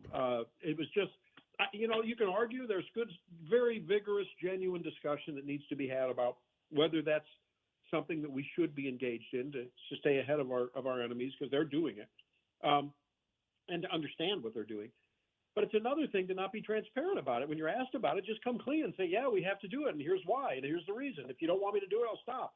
And, that's the problem. I mean, Obama tried to stop him, in fact, but they found an end around. And that's what's so sad. And, of course, doing it in places where, I mean, it's like, why don't we just set up a bio lab in Iran? Sounds like a good idea.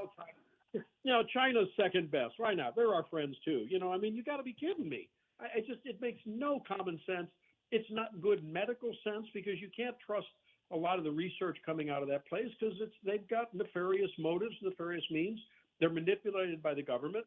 And, the whole thing is such a disaster. And unfortunately, I think it may put a little bit of a lid on what could be very helpful research to understand sort of what can be, so that we're prepared for it in case it does happen. Dr. Tobler, I want to get your latest thoughts on the peace talks with Iran.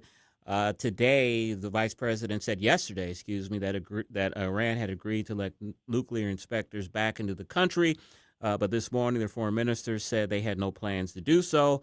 And then Tehran's chief negotiator said that it plans to make vessels going through the Strait of Hormuz buy insurance. And Lloyd's of London is basically saying that is a toll. Your thoughts on these negotiations so far?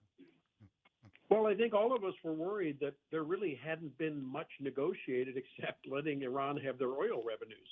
And the rest was still back where we were, essentially, back before the war started. With to be fair, the proviso that, Trump has now shown them that he means business and he will exert pressure, whether it's economic or kinetic or both. But sadly, I just think if we didn't have the midterms here, I would not be as disturbed about this, right? Staring at the ceiling, wondering like, man alive, it's just, the clock is ticking, and it's ticking ever faster towards the midterms. And unless something gets solved, at a minimum, it's going to be a rhetorical tool for the left to use. And now we're seeing some on the right. Overtly, they've 4 or 5 senators voted, on this war powers resolution, which is just a statement today. But I don't know. I guess it's the show me in me, right? The show me Missouri guy in me. It's like, I don't really care what the Iranians say. And to be honest with you, I don't really care what Donald Trump says. I want to know what can be done, what should be done, what will be done. And until I see it, it's a spectacle. It's like going to the theater. You don't have to buy a ticket for this one. It's pretty interesting. Mm-hmm. Dr. Randy Tobler, our guest here this afternoon. Doc, the healthcare fraud that we have been seeing all across the country, we're in the tens of billions now. When you consider only what's been discovered in Minnesota, what the Justice Department came out with today, and then California, We're in the tens of billions of dollars. Doc, isn't this horrible? Because this is the type of money that's supposed to go to the social safety net, right? The ones that Republicans claim that we really want to help out. Well, apparently there's a lot of people who are stealing that money, diverting that money, using that money for nefarious means, and so it doesn't get to go where it needs to go, which means we have to pump good money after bad into the system. You're right. And here's the real sinister, hurt everyone in the country problem that's going to derive from this. And it's derived from past, fraud and mistakes and things that people have made, and then regulations to try to, you get a few bad apples and they regulate the whole industry. I think this one is going to result in yet another layer and more scrutiny of the vast majority of doctors that are not committing fraud, that are not ordering orthopedic braces for people that are running marathons. That are not putting people in hospice who just have a sinus infection, right? And the sad thing is, what that means is those doctors have to, take time out of their day to answer questions of regulators to prove that they're not fraudsters, because the default assumption will be, we're from the government, we're paying you for someone's care. And by the way, the insurance companies will follow. They always follow what Medicare does. And so everyone will now be answering to these third-party payers, and your doctor will be doing less and less and less research and thinking on your case. And they're going to have to hire more people, which means either they're going to have to, they can't do much about reimbursement because we're in a cost-fixed environment. So what that means is the 15 minutes they spend with you now is going to be whittled to 10 minutes because they're going to have to see more patients to pay the bills for 3 or 4 more staff members in their office to deal with all the oversight and the regulation and the reporting to prove that they're not fraudsters. So I think this is going to have a really, it's going to be difficult to get your arms around, and I'm sure, the economists and the accountants can probably figure this out someday.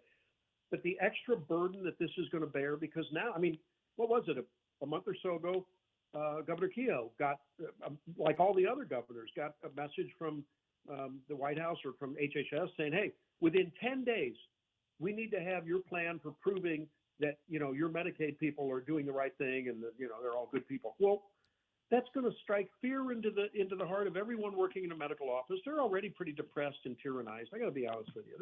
There's just a lot of funk going on in the medical industry now. And Tim, think about it.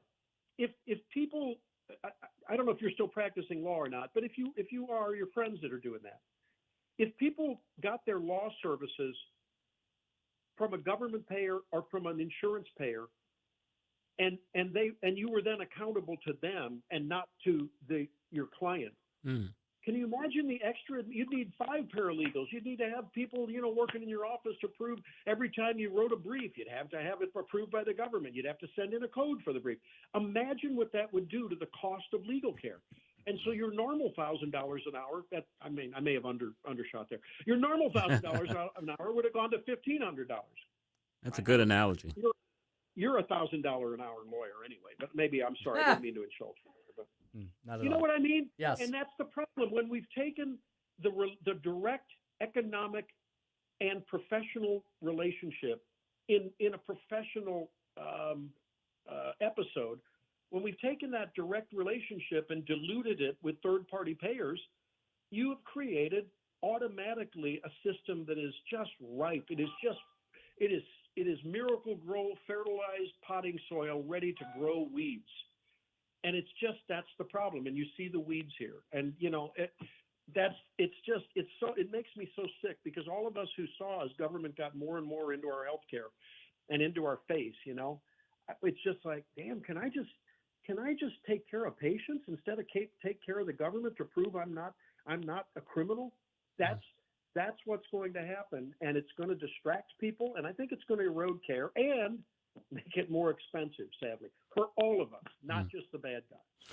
Dr. Tobler, a liberal advocacy group called Protect Our Care, says that the number of people enrolled in Medicaid and affordable care plans has fell by more than 5 million people in the last 12 months. I got to tell you, I was one that was worried when the subsidies lapsed. I thought we'd be seeing commercials every other day from the liberals showing a single mother that her health care has lapsed, and now look at the situation that she's in. Why do you think that the Democrats have not made hay out of this. And what's your thought on 5 million people are not enrolled in Obamacare anymore?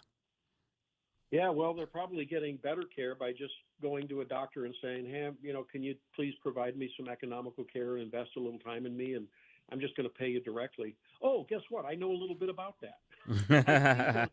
I see the working poor all the time, and they're happy to pay their doctor who invests in them because he's not having to spend time arguing with insurance companies. Now, not everyone can afford that. But there's a lot of people that were sort of in that expanded Medicaid, what is it, up to 300% of the federal poverty level by virtue of Medicaid expansion, that while they're certainly not going to, they're not going to go to a practice that has wine in the water cooler. They're going to go to a blue-collar direct primary care practice, or they're going to pay direct cash for their tests, and they're going to be smart, savvy healthcare shoppers. They're probably going to do a little more preventive healthcare because they did that and they had a little time with their doctor. I'm telling you, there is such a better way for these people. And I think actually probably some of the folks actually are realizing that, hey, yeah, I don't mind. I'll pay a little more for my child to see a family practice doctor that does this and gets a different care than they get. And I'm not denigrating doctors that work in the traditional system, but they're stretched for time. They can't give patients the same care. And a lot of people realize, hey, there's a value proposition in medical care if you just let the market work the way it could. I'm not troubled by those numbers at all. Those people will find care. There are people to take care of them. And if they need emergent care, no one gets turned away at the emergency room door. There's a way to make this happen. So I think that was a lot of bluster. And it turns out it was like the Roman candle you lit and nothing happened. Maybe one of the shots came out, not the other 10. So the Dems lost their rhetorical, weaponry there. Doc, is one of the good things that's come out of the very controversial RFK Jr. stint at Health and Human Services the fact that we do seem to be talking about and perhaps focused on proper nutrition more than we ever have, right? We're America's great, right? We've got everything here, land of plenty. But in our zeal to have a 24/7 lifestyle, we kind of don't pay attention to what's in our food, right? And Doc, there was a new study that came out, a long study, an 8-year study that showed that many common food preservatives may contribute to higher risks of high blood pressure and cardiovascular disease. Yeah, a lot of that because it disrupts the microbiome, and we joke around a lot about it. But I mean, I'll tell you, I came home a little early today. We had a little early close in the office and had some stuff to do at home, and I was thinking, man, I'm hungry. I didn't eat lunch, and I did the White House maneuver. You hear they're eating sauerkraut. I pulled out some sauerkraut, had a little beef jerky, small slice of cheese. That was it. And it was, well, because it's real food and your body recognizes that, you get fuller quicker, so you don't fat binge on half a bag of Doritos. Well, I mean, we've all been there and done that, and that's all engineered, by the way, to make sure you can not only just eat one. I guess that's the Lay's potato chip. But I think that when you eat real food and your body sees it, and that's been the beautiful message. I remember that presser, what was it, over the fall, when they just eat real food. Just eat real food. And if you eat real food, your body knows it, and it doesn't keep the drive to keep eating something in search of real food. That's how these things work. They trick your body into keep eating calories, but realizing you're not getting nutrition. There's a big difference between just naked calories and nutrition. And I think it's a great thing to see. And I think people are realizing too that it's a myth that if you don't have means you can't eat healthy. That's just balderdash. It's not true. Because as I said, when you eat well and you eat real food, you don't have to buy as much because it's more satiating and your body tells you so. Dr. Tobler, humankind may have finally found the fountain of youth. The world's first human trial of whether a drug can essentially make a person's cells younger is underway. It's called cellular reprogramming. The therapy targets 3 genes that can partially reprogram old cells. Is this the fountain of youth? Well, it also, I saw that story, and the first thing that I thought was, how are we going to selectively target our non-cancerous cells. Mm. Because our body has a way of taking precancerous or cancerous cells and recognizing it as a foreign invader, and the immune system says, alarms go up and gobbles them up before they can develop into a clone that develops into a tumor. And so you wonder, is this going to be a selective enough technology that it doesn't rev up and give some immortality to cancer cells, which, by the way, are defined by immortality in a way, right? So I don't know. Is it going to take a bad cell and make it even worse? Who knows? I think we're in the infancy stages of genetic engineering. It's here. You've probably heard about using the mRNA vaccines to alter cholesterol instead of taking an expensive once-a-month shot. I think we talked about it, in fact, a week or two ago. So it's exciting. I talked with a doc friend of mine. He's taking that shot. I said, well, you want to do that experiment? He goes, yeah, I'm a late adopter. Not quite yet. So we'll have to see where it goes. But think about what that would mean if it was successful. And let's say that, you're not going to be able to immortalize people, but because other things happen, right? You have infectious diseases, you have other things that happen. Get hit by trucks. Yeah, right. And if you did that, well, you could get caught in Portland and Antifa rally. It could happen.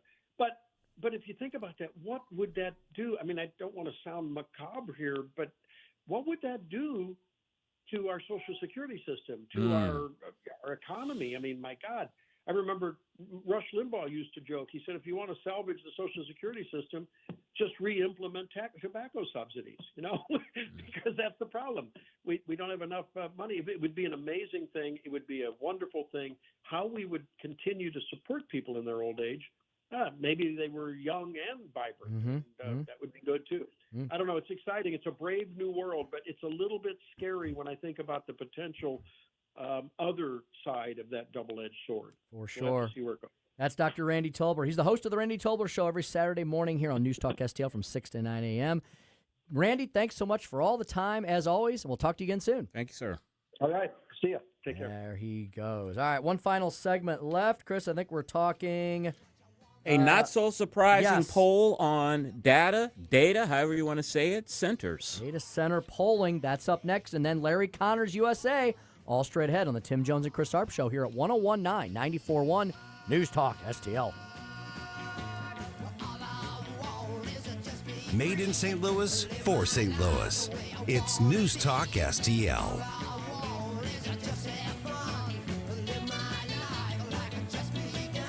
From the News Talk STL Weather Center. It's a beautiful sunny day out there. High temperatures in the low 80s. The humidity not bad at all. It's in the moderate range. And with all that sunshine, going to be beautiful. Very nice at the ballpark this evening with temperatures in the 70s. And again, not too muggy. Overnight lows in the 60s. Now showers and thunderstorms return to the forecast tomorrow as high temperatures reach into the low to mid 80s. In the First Alert Weather Center, I'm KMOV meteorologist Kent Earhart. The Vic Porcelli Show. The Media Research Center, our great friends, are out to prove that The View is a political operation and they should be giving equal time to political candidates. We'll talk about that. Kenny and Al come out right out of the gate Wednesday at 9:05. Weekday mornings at 9 on News Talk STL. Jamie Allman here, tossing and turning over retirement worries. You're not alone. 3 out of 4 Americans share your concern about having enough saved. But here's the thing. A comfortable retirement isn't out of reach, even if you're planning for 30 or 40 years ahead. Every day, Jeff Portman from the Gemini Wealth Group helps people avoid the critical mistakes that can derail their retirement. Build your path to financial confidence. Visit GeminiWealthGroup.com or call Jeff directly at 314-888-0123. Securities and advisory services offered through LPL Financial, a registered investment advisor. Member FINRA SIPC. News Talk STL is turning 5, and you're invited to the party. Join us Friday night, June 26th at Frankie Martin's Garden in Cottleville for a totally rad celebration with the Retro Nerds, St. Louis's favorite 80s tribute band. Live on the outside stage from 7 to 10. It's an all-ages show, so bring the whole family and stop by and see us at the News Talk STL Pavilion right near the stage. Frankie Martin's Garden, the place for and about community in Cottleville. Details at frankiemartinsgarden.com. 1 in 4 women will have an abortion before the age of 45 in this country. That's the tragedy we must work to stop.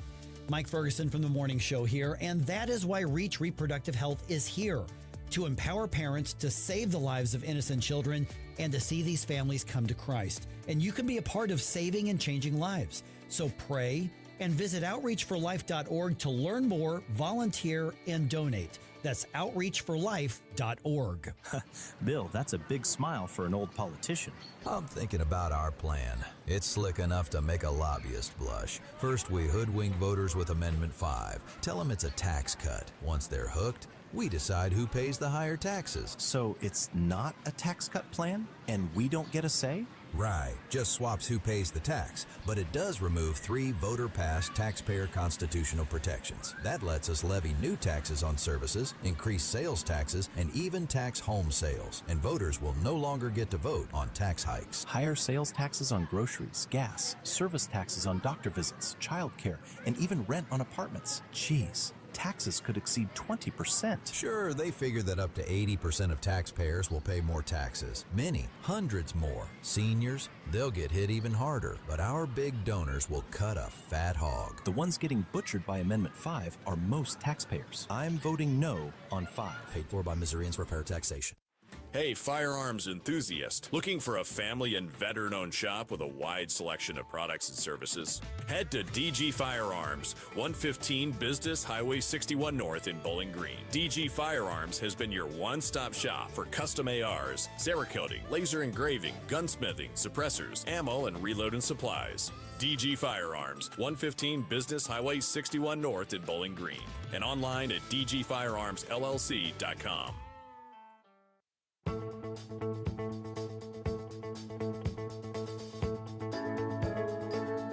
Tim Jones and Chris Arps in the afternoon.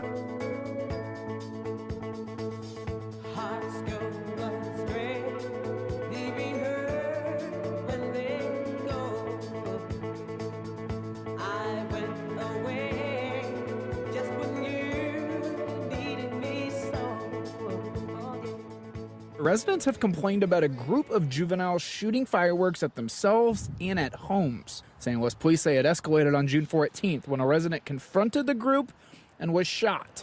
He survived the attack. There are individuals who are armed and they are not afraid to fire off their gun. City police are urging people to not confront anybody who is setting off fireworks. Instead, call police. What does the world come to when juveniles, instead of just, having It's fun in the wild. summertime, they just need midnight basketball, right, Tim? Bring it back. That's what they need. Bring it back, keep them busy. Midnight basketball. If you haven't noticed today, all of our music has been 60s theme music. My father-in-law listens to the 60s channel on XM radio. Or Sirius, whichever one it is. I feel like I'm riding with my father-in-law. Joey, what was the Jones and Arps meme today, and why are we listening to 60s music? Well, I just hadn't heard some 60s tunes in a while, so that's what I picked. But the meme is actually Red Dragon Fireworks is one of the sponsors of the station. And so I've got you and Tim on the cover of what would basically be a Lord of the Rings book, fighting a dragon. A red dragon is shooting fire right in your face, and you've got your shields up, and it kind of looks like Chris is protecting Tim. We look badass. I would rather badass. would have been riding the red dragon. Now that sounds like heroin. Is that what you're talking about? That's the white pony. Okay. That's the white pony. Yeah, you should have had us riding the red dragon. Well, first you have to tame him. We'll see what tomorrow's picture looks like. This is a very cool meme. I have not checked it out. As usual, my hair is perfectly parted. And Chris, we both look very stern. Oh, like we're all muscled up, and we've got swords and shields. It's looks like a comic book kind of cover, and it's a big red dragon blowing flames on us. I have to check that out after the show. Joey, what do you do with all of these meme pictures at the end of the day? Do you have them in a file somewhere, or just once the show is over, they're gone forever? Well, they do exist out in the ether, of course. We live stream everything, and so it shows up there. But yes, I do delete all proof that you guys ever existed from my computer every day. I don't want you clogging up my stuff. And one more thing before we get to the final stuff. What made you come up with the idea of doing it every day? Well, first I was just making it so people would stop the scroll, as they say. As they scroll through Facebook and Twitter, oh my gosh, what is that picture? Who the heck is on the show today? What? That's insane. And then I started to customize it with a different car every day from a movie. I remember that. I was doing like Ferris Bueller Ferrari and Night writer, and then I decided to actually give me a reason to tag a sponsor every day.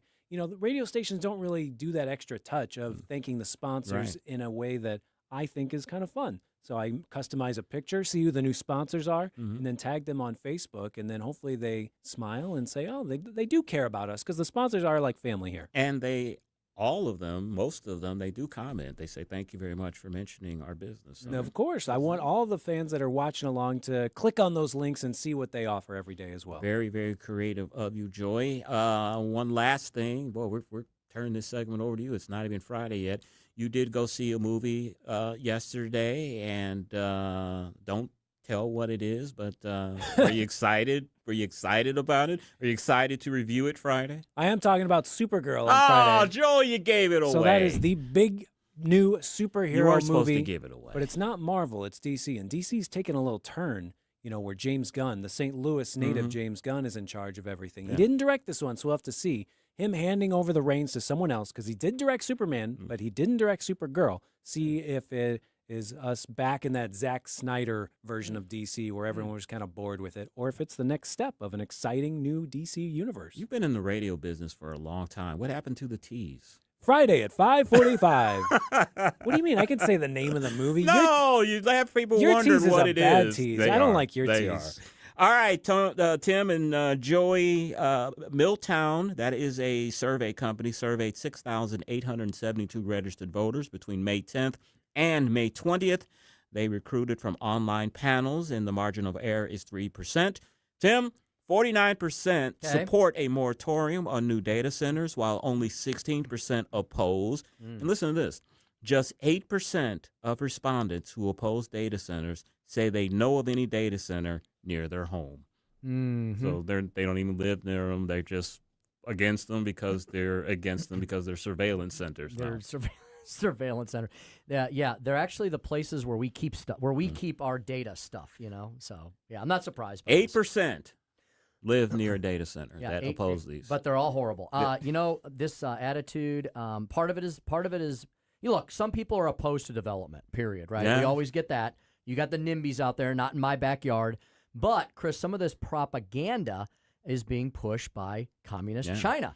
Communist China. And they say that's propaganda that we're saying that's propaganda. Right. Communist China is going to build as many data centers as it wants because it doesn't care what its people say, right? Yeah. So they're going to build them as much as they can, and Communist China hopes that we do not win the AI tech data center race. I saw a meme last week that said that and it was from Ben Shapiro, who of course is with the Daily Caller. He had a meme up showing that this group that opposes data centers, they have a Facebook group. It is funded by George Soros. Well, of course it is. Chris, our friends at Power the Future unleashed a big report that said the biggest funders of the opposition to data centers is George Soros, Hans-Jörg Wyss, who is the Swiss left-wing billionaire, and there's this guy, I can remember his first name, maybe Chris, unfortunately. Yeah. His last name's Hohn, H-O-H-N. He's a Brit. He is a leftist billionaire from Britain. Where are all our billionaires? Yeah. Where's all our We got Elon. He's a trillionaire. We have Elon. He's a trillionaire. He needs to donate more to our super PACs. I'm sure he does his fair share. But yeah, we need a couple more active billionaires other than Elon the trillionaire. So. And I may sound conspiratorial when I say this, but they've kind of admitted it, that these foreign billionaires, George Soros and the Swedish gentleman, what they ultimately want is to bring down America so they can be the ones that are in charge of the world government. That's I know it sounds crazy, something out of a movie that Joey will review one day, but that's what they really want, is the downfall of America so that elites like them are running the world government. You and your black helicopters and your tinfoil hats. Exactly. All right, that is the end of the Tim Jones and Chris Arps show, but it's not the end of the programming here on News Talk STL. Next up, the story behind the story, when a CBS consultant told Larry how to do his job. What is wrong with him? You've been listening to the Tim Jones and Chris Arps show on 101.9 94.1 News Talk STL. Drive safe and have a great evening. Sandy, what's that? I'm reading up on this Amendment 4 on the August ballot. What's 4? Amendment 4 absurdly creates a new un-American minority veto power, but only for ballot issues that we citizens put on the ballot. Don't they say it'll protect conservative ideas? Truth gets in the way of their story. Amendment 4 would mean as few as 5% of the most liberal statewide voters in one congressional district could veto any good conservative idea or reform, even when a big majority supports it. That does sound un-American. How did that get on the ballot? The politicians put it there, and it would empower a small minority of liberals. They could stop funding for police, stop tax cuts, or any other common sense conservative policy we support. Only 5%? One district? That would make it nearly impossible to pass needed reforms or rein in politicians. Yep, Amendment 4 is a misguided power grab by politicians. I'm voting no on Amendment 4. Right. I'm not giving up my constitution.